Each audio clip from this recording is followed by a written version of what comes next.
साहूकार था जो भगवान शिव का अत्यंत भक्त था। उनके पास धन धान्य किसी भी चीज़ की कमी नहीं थी, लेकिन उनकी कोई संतान नहीं थी और वह उसी कामना को लेकर रोज शिव जी के मंदिर जाकर दीपक जलाता था। उनके ही भक्ति भाव को देखकर एक दिन माता पार्वती ने शिव जी से कहा कि प्रभु, यह साहूकार आपका अत्यंत भक्त है। इसको किसी बात का कष्ट है तो आपको उसे अवश्य दूर करना चाहिए। शिव जी बोले कि हे पार्वती, इस साहूकार के पास पुत्र नहीं है, यह इसी बात से दुखी रहता है। साहूकार यह सारी बातें सुन रहा था, इसलिए उन्हें ना तो खुशी हुई और ना ही दुख हुआ। पहले की ही तरह भोलेनाथ का पूजा अर्चना करता रहा। उधर सेठानी गर्भवती हुई और 9वें महीने में सुंदर से बालक की प्राप्ति हुई। परिवार में खुशियां मनाया गया, लेकिन साहूकार पहले की ही तरह रहा और उसने बालक की 12 वर्ष की आयु का जिक्र किसी से भी नहीं किया। जब बालक 11 वर्ष की आयु हो गई तो एक दिन साहूकार की सेठानी ने बालक से विवाह के लिए कहा, तो साहूकार ने कहा कि वह अभी बालक को पढ़ने के लिए काशी भेजेगा। इनके बाद उनके मामा जी को बुलाया और कहा कि इसे काशी पढ़ने के लिए ले जाओ और रास्ते में जिस भी स्थान पर रुकना वहाँ यज्ञ करते और ब्राह्मणों को भोजन कराते हुए आगे पढ़ना। उन्होंने भी इसी तरह करते हुए जा रहे थे।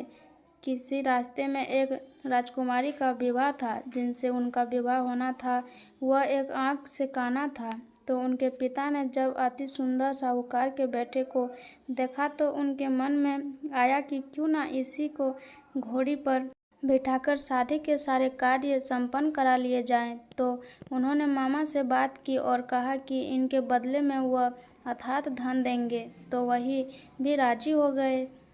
इनके बाद साहूकार का बेटा विवाह की वेदी पर बैठा और वह जब विवाह का कार्य संपन्न हो गए तो जाने से पहले उसने राजकुमारी की चुंदरी के पल्ले पर लिखा कि तेरा विवाह तो मेरे साथ हुआ, लेकिन इस राजकुमार के साथ भेजेंगे।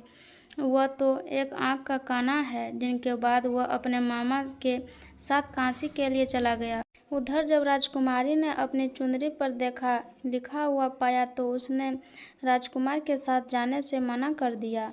तो राजा ने भी अपनी पुत्री को बारात के साथ विदा नहीं किया। बारात वापस लौट गई। उधर मामा और भांजे काशी भी पहुंच गए। एक दिन जब मामा ने यज्ञ रखा था तो और भांजा बहुत देर तक बाहर नहीं आया तो मामा ने अंदर जाकर देखा तो भांजे के प्राण निकल चुके थे। वह बहुत परेशान हुए, लेकिन सोचा कि अभी रोना पीटना मचाया तो ब्राह्मण चले जाएंगे और यज्ञ का कार्य अधूरा रह जाएगा। जब यह यज्ञ संपन्न हुआ तो मामा ने रोना पीटना शुरू किया।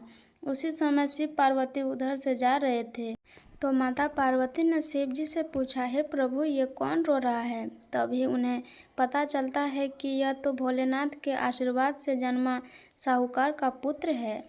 तब माता पार्वती कहती हैं कि हे स्वामी, इन्हें आप जीवित कर दीजिए, अन्यथा रोते रोते इनके माता पिता के प्राण निकल जाएंगे।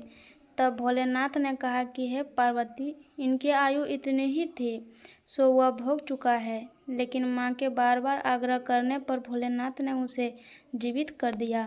लड़का ओम नमः शिवाय करते हुए भी उठा और मामा भांजे दोनों ने ईश्वर को धन्यवाद दिया और उनकी नगरी की ओर लौट गए। रास्ते में वही नगर पड़ा जो राजकुमारी ने उन्हें पहचान लिया। तब राजा ने राजकुमारी को साहूकार के बेटे के साथ बहुत सारे धन्य धान्य के साथ विदा कर दिया।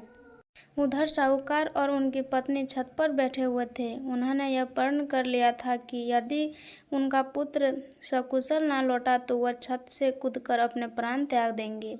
तभी लड़के के मामा ने आकर साहूकार के बेटे और बहू के आने का समाचार सुनाया, लेकिन वे नहीं माने।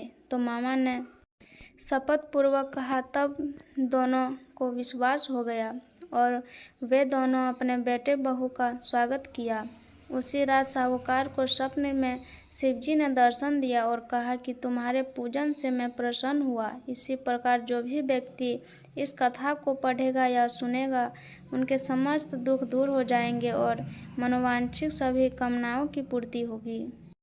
सावन माह में भगवान शिव का प्रिय महीना होता है और इस महीने में प्रत्येक सोमवार को विशेष रूप से शिव भक्तों द्वारा पूजा अर्चना की जाती है। आज सावन माह का चौथा सोमवार है।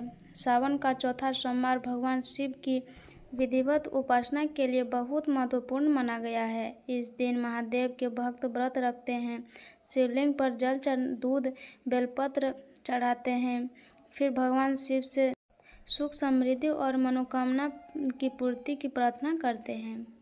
आज की कथा यहीं पे समाप्त होती है।